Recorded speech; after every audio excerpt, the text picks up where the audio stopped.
My daughter-in-law laughed when I walked into the wedding alone, but a stranger walked in. They froze. I am Vivian Lancaster. It's been a long time since that name meant anything, just a fading headline in some old paper now. These days, I live quietly on the outskirts of Charleston, surrounded by lavender and sunlit mornings. My son Jonathan is gentle, so gentle it often feels like weakness. Rebecca, my daughter-in-law, is sharp, ambitious, and firmly believes the past belongs behind us. Only Grace, my granddaughter, is the one light still tethering me to this world. I chose silence for years, until the day I received Grace's wedding invitation. A small card, but enough to remind me, some things, no matter how far back they go, don't stay buried forever. If you've ever suffered in silence, if you've ever given everything to someone only to be quietly forgotten, then maybe, just maybe, you'll understand me. Stay with me. Listen to this story, and perhaps in my quiet voice, you'll hear echoes of your own. Some invitations aren't written in ink, they're written in memory. And when Grace sent me that wedding card, I knew I had to go quietly, just like the way I had lived, and the way I had been quietly forgotten all my life. I sat in my little kitchen, the card resting on a wooden table, worn smooth by time. Morning sunlight filtered through the window, falling gently on Grace's delicate handwriting. She still wrote carefully, just like I taught her when she was a little girl. Outside, the lavender garden was in full bloom. I brewed myself a pot of English breakfast tea the same way I've done for decades. The white porcelain teapot had a fine crack near the spout, but I couldn't bear to throw it away. It's one of the few things left from the days when this house still echoed with laughter. I picked up the New York Times. My eyes skimmed over market updates and rising companies. Sterling Ventures Group, that name no longer made headlines like it once did. I folded the paper and set it aside.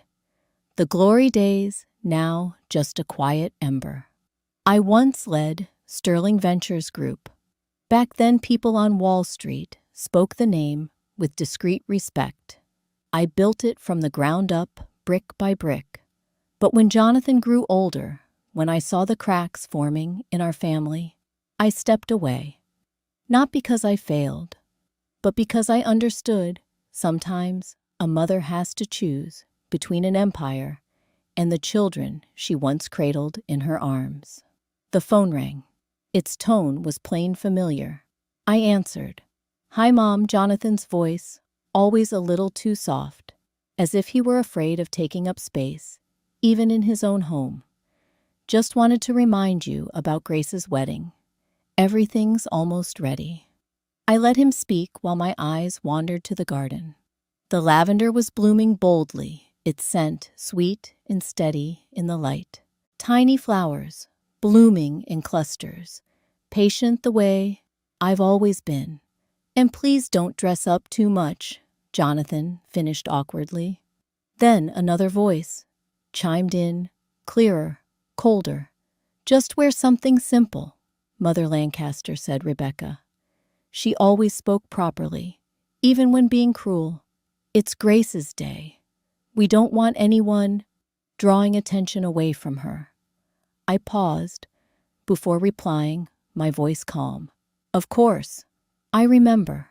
I knew exactly what she meant. Rebecca, with her tailored suits, her meetings, her new cars, and cocktail parties I was never invited to.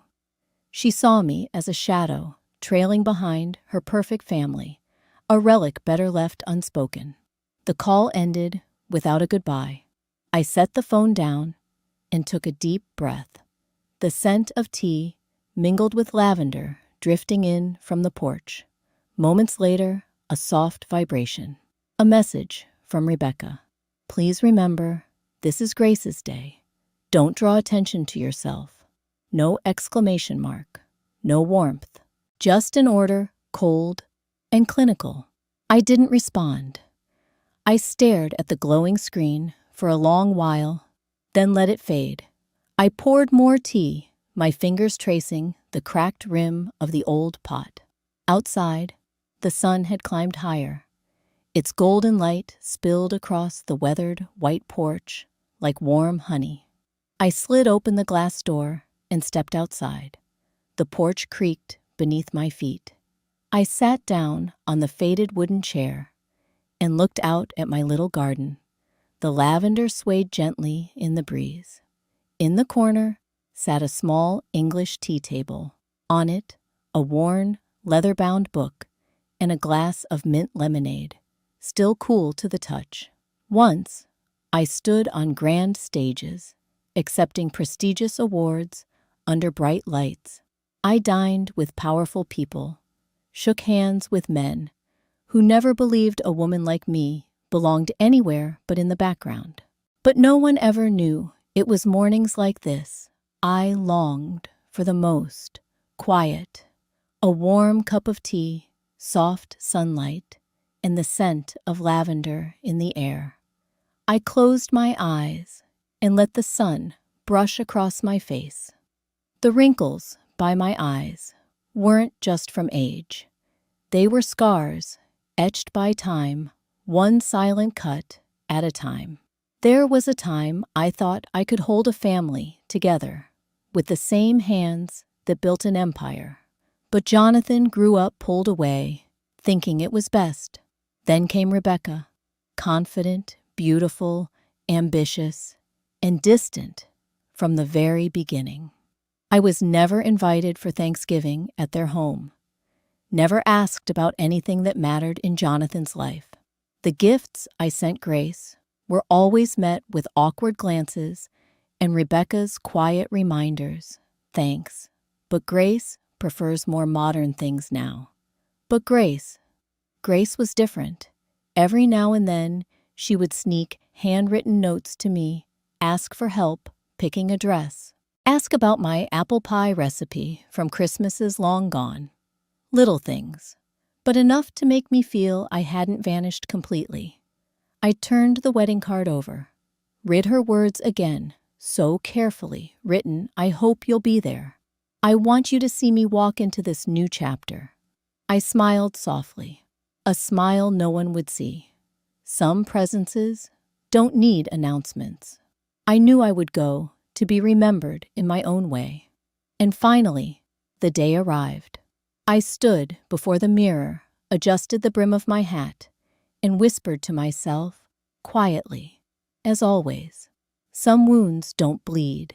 They stay silent, so deep, even a passing glance can make them ache all over again. I stepped into the seaside garden where the wedding reception was already set. No one turned, no one greeted me. Under Charleston's soft evening sun, the old oaks cast gentle shadows over long tables draped in crisp white linen. Pastel cocktail dresses shimmered in the light. Linen suits drifted past like part of the ocean breeze. I wore a long ash blue dress, simple, modest. A wide-brimmed hat shaded half my face. An old brown clutch tucked under my arm. No jewelry, no perfume, just a quiet figure among the polished noise. The buffet stretched long, with Southern classics, smoked BBQ coleslaw in white porcelain bowls, and a tiered wedding cake covered in vanilla buttercream, adorned with tiny sprigs of lavender. The air was thick with the scent of roasted meat and fresh-baked sweetness. Glasses clinked, laughter rang out, and somewhere in between, the sharp clang of ambition masked as politeness. I walked slowly down the petal-strewn path, eyes scanning the crowd. Some glances flicked toward me, brief and different. No one spoke. Rebecca stood out, of course. A deep red gown hugging her frame, jewelry sparkling in the sun. She stood in the center of a group, smiling just enough to seem gracious, but never losing that poised control. Jonathan was beside her, stiff, in his tailored suit, like an accessory she brought along. I caught part of Rebecca's voice, crisp and practiced. My husband and I are both legal directors at Sterling Ventures Group. It's a family company, you know. We're proud to continue its tradition and long-term growth. Polite nods. A few murmurs of praise. No one asked more. No one mentioned the one who built it. I stopped near the edge of the garden, choosing a seat half hidden behind a cluster of peonies. From there, I could see the small stage beneath a broad tree, rows of chairs lined up neatly for the ceremony. No one approached me. No one offered a seat. That old, hollow feeling settled into my chest again, familiar, worn smooth, like the table in my kitchen. I sat still, one hand resting gently on my clutch, afraid even a small movement might make me feel more out of place in all this polished splendor. Then a hand touched my shoulder softly. "Vivian." The voice was gentle, tinged with surprise. I turned. Evelyn Brooks. After all these years, her silver hair pinned back neatly, wearing a cream linen dress. She had always been that way, simple, kind, perceptive. "Oh my, it really is you." Evelyn smiled, leaning in. "I didn't recognize you at first. You haven't changed, Vivian." I returned a faint smile. "Still the same, just quieter now." We shook hands lightly. Evelyn sat beside me, her eyes scanning the scene before us, then pausing on Rebecca. "She's beautiful," Evelyn said, her tone sharp, despite the words.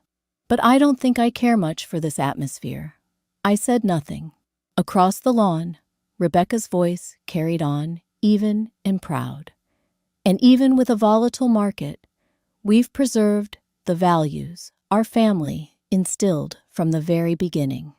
I sipped my Earl Grey, letting the warm bitterness bloom on my tongue.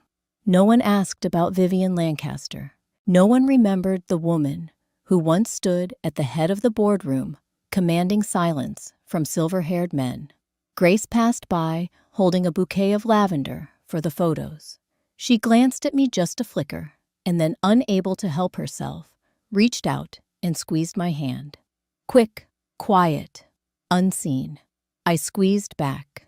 Just as quick, just as quiet. No one noticed. But I knew. The party went on, stories of markets and mergers, of curated lives and polished success layered on every white-covered table.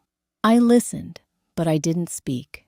My silence wrapped around me like a shawl, part shield, part exile. Evelyn leaned closer, eyes narrowing. "They've forgotten you, haven't they?" she asked softly. I only shrugged. Some questions don't need answers. On the stage, the MC took the mic and began introducing the speakers. Rebecca stepped up, her deep red dress ablaze among the pastel hues, microphone in hand, like a scepter. "Thank you all for joining us," she began, her voice smooth, rehearsed. "Our family has faced many challenges, and thanks to the younger generation, Sterling Ventures Group continues to thrive." Polite applause. I sat motionless, sipping the last of my tea, eyes drifting to the sky behind the old oak trees. A bitter taste lingered, not just on my tongue, but somewhere deeper. They may have erased me from their story, but history hasn't. And through the shimmer and show, a familiar silhouette appeared at the gate. Sometimes the past doesn't return with noise. It only needs a familiar silhouette. And suddenly, the world forgets how to breathe. No one spoke. Conversations dropped mid-sentence, like someone had turned down the volume. The jazz band in the corner kept playing, but their notes now sounded distant, misplaced. Thomas Sterling. I recognized him instantly, though it had been years. Snow-white hair, a perfectly tailored navy suit, that old ebony cane tapping steadily against the stone walkway.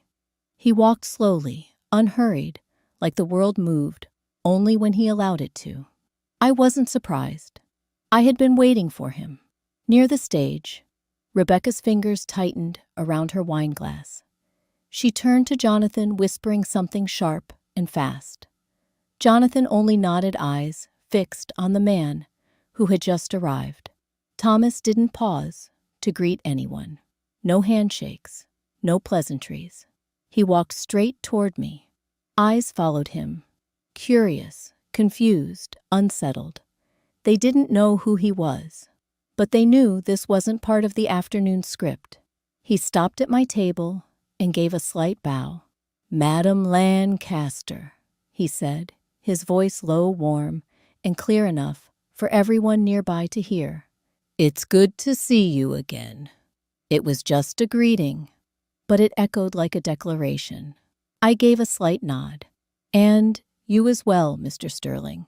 We didn't need more. We had once shared far more important moments. Private meetings, late-night dinners, where companies were bought and sold.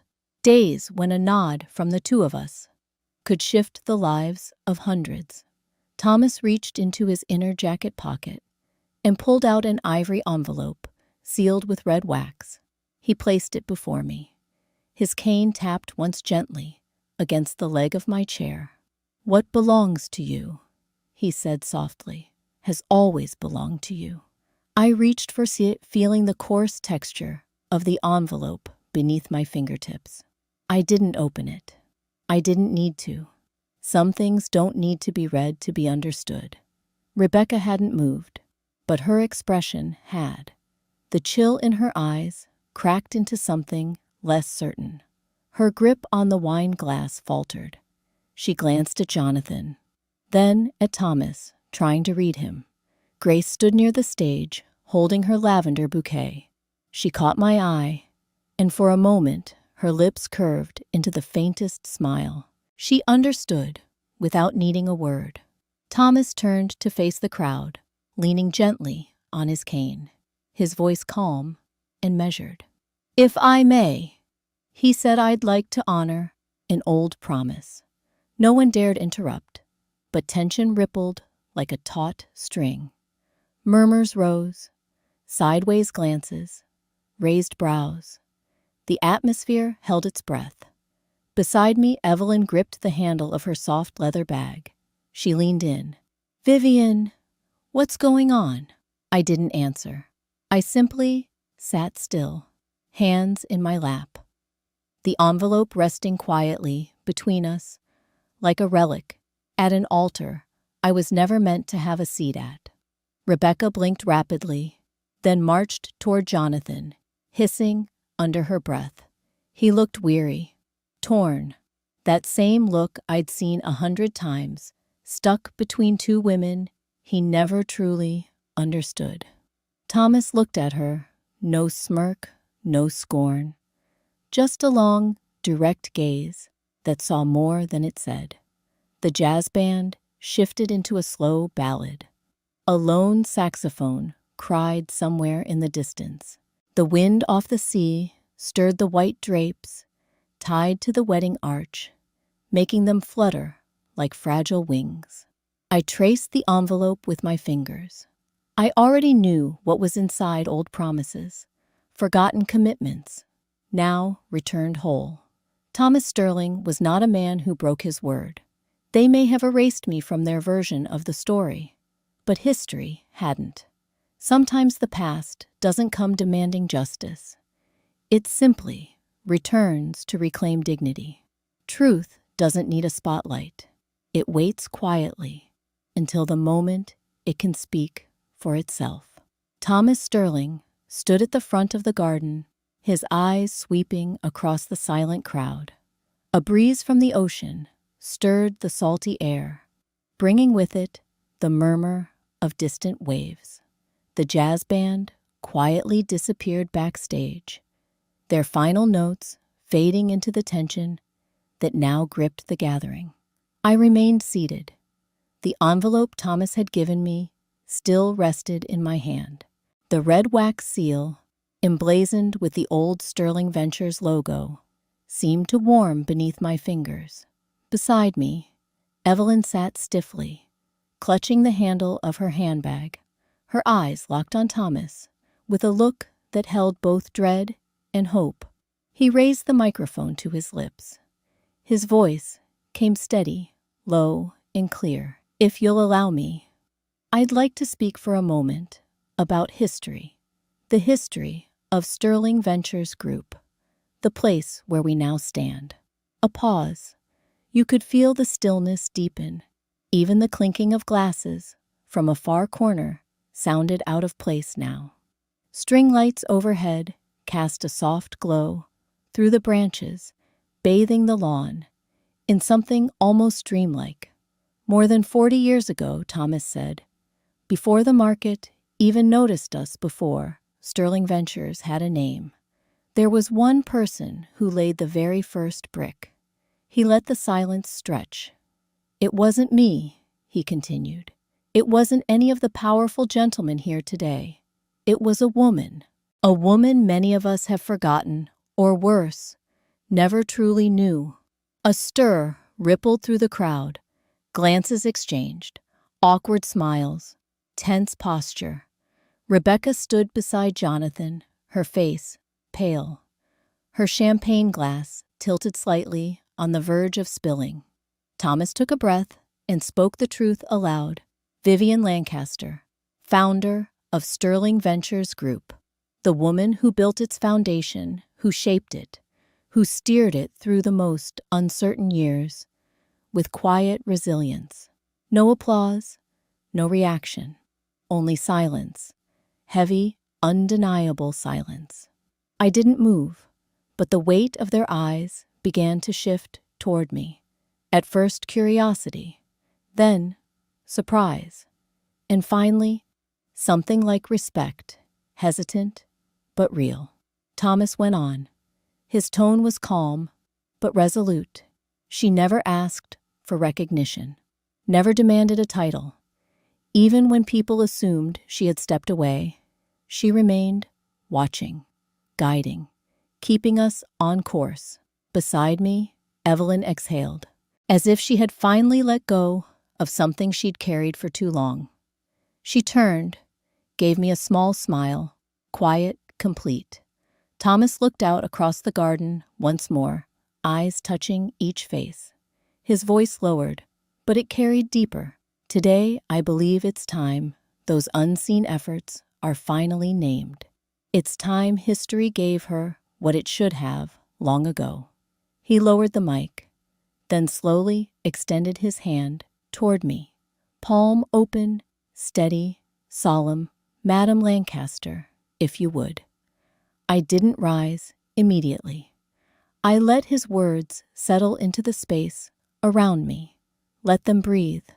From the far side of the lawn, the MC stepped forward, voice warm and respectful. "At the request of the bride, Grace, we would now like to invite Mrs. Vivian Lancaster, the woman Grace calls her greatest inspiration, to share a few words with the couple."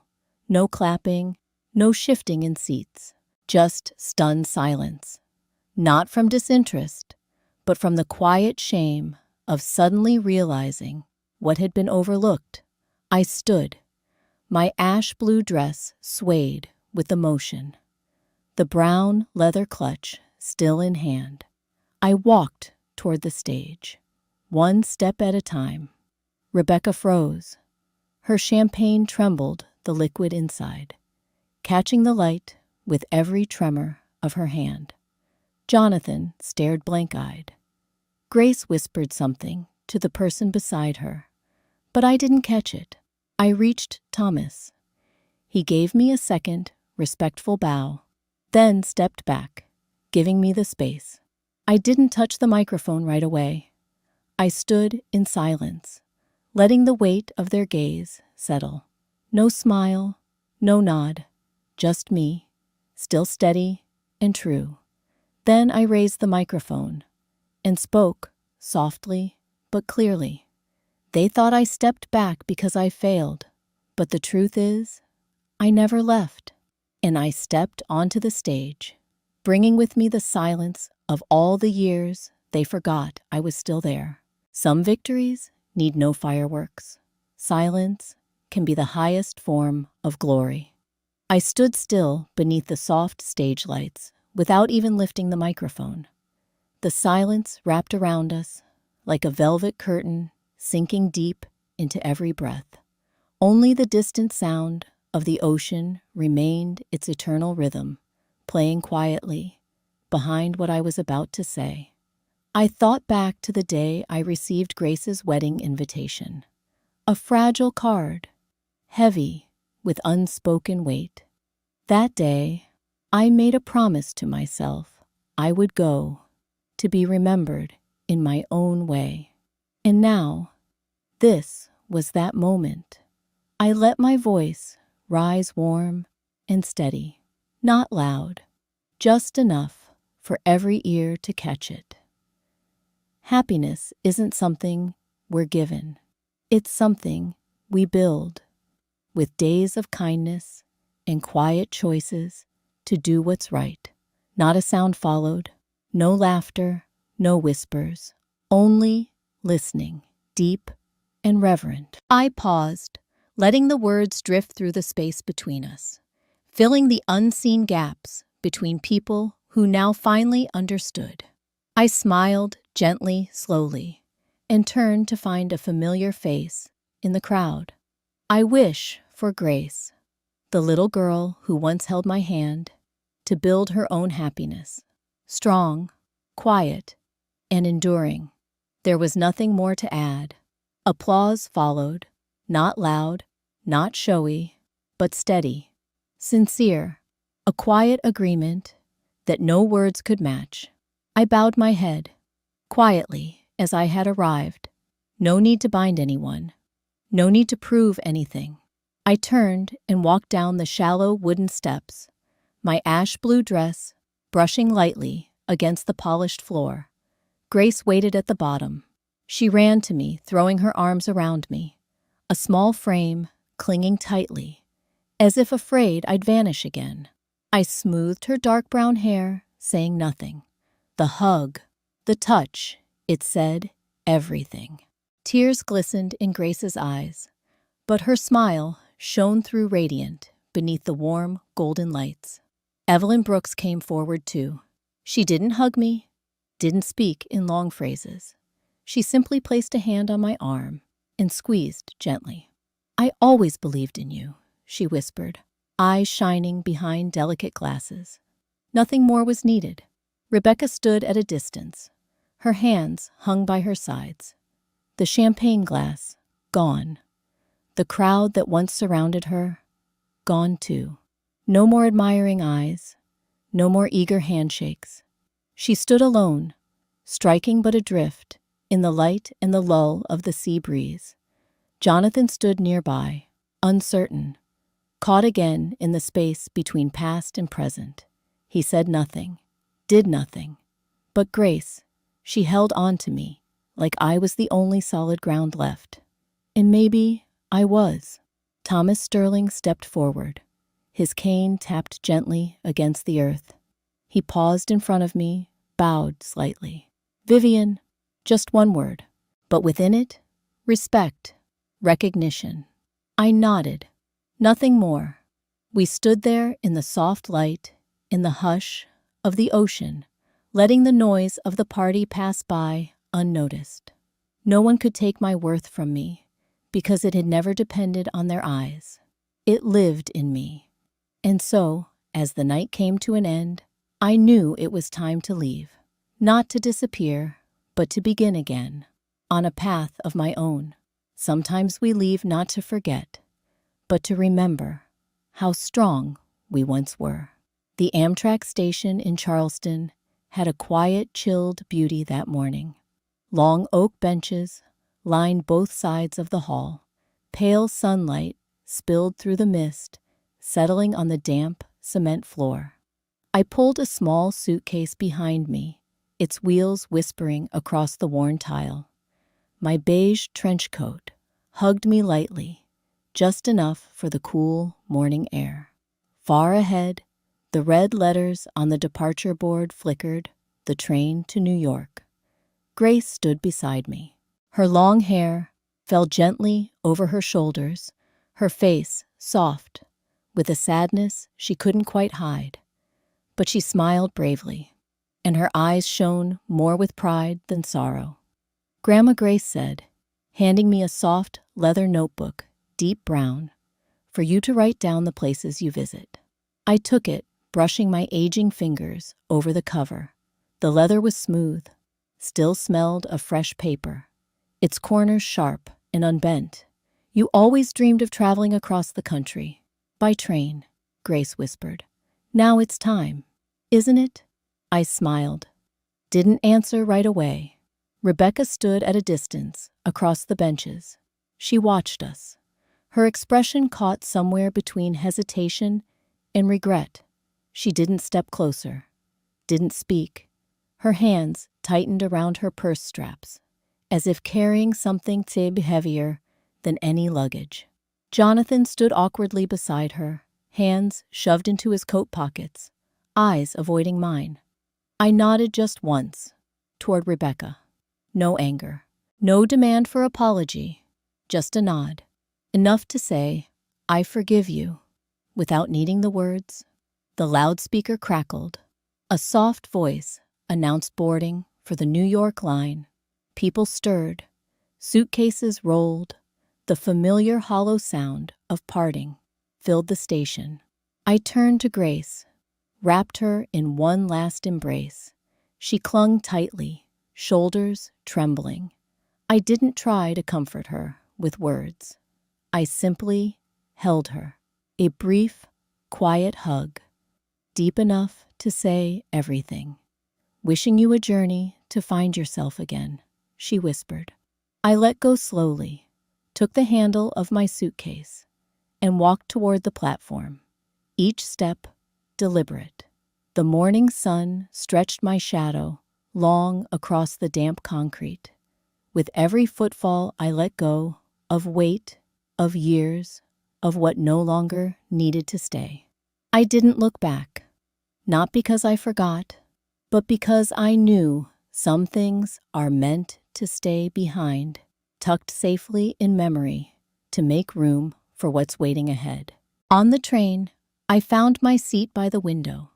A simple seat, brown leather, worn at the corners, the scent of wood and metal lingering in the air. I placed my suitcase above, held the leather notebook in my lap. The train began to move.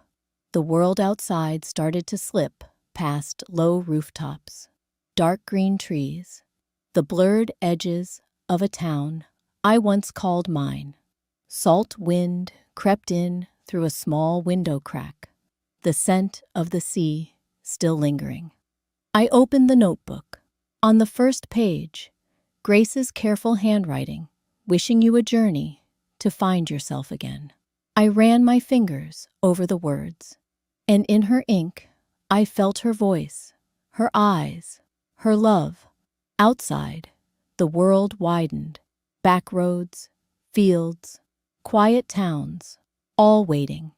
I leaned back in my seat, closed my eyes, and let the rhythm of the train carry me forward. Sometimes starting over is the greatest reward for those brave enough to leave. The train moved on, carrying with it a woman who once chose silence as her lifelong companion. I used to believe love meant sacrifice, that loving others meant quietly enduring. Until I learned this, if I don't value myself, then even love can be taken for granted. Like an old blanket that once warmed a household through long, bitter winters, only to be folded away and forgotten once no longer needed.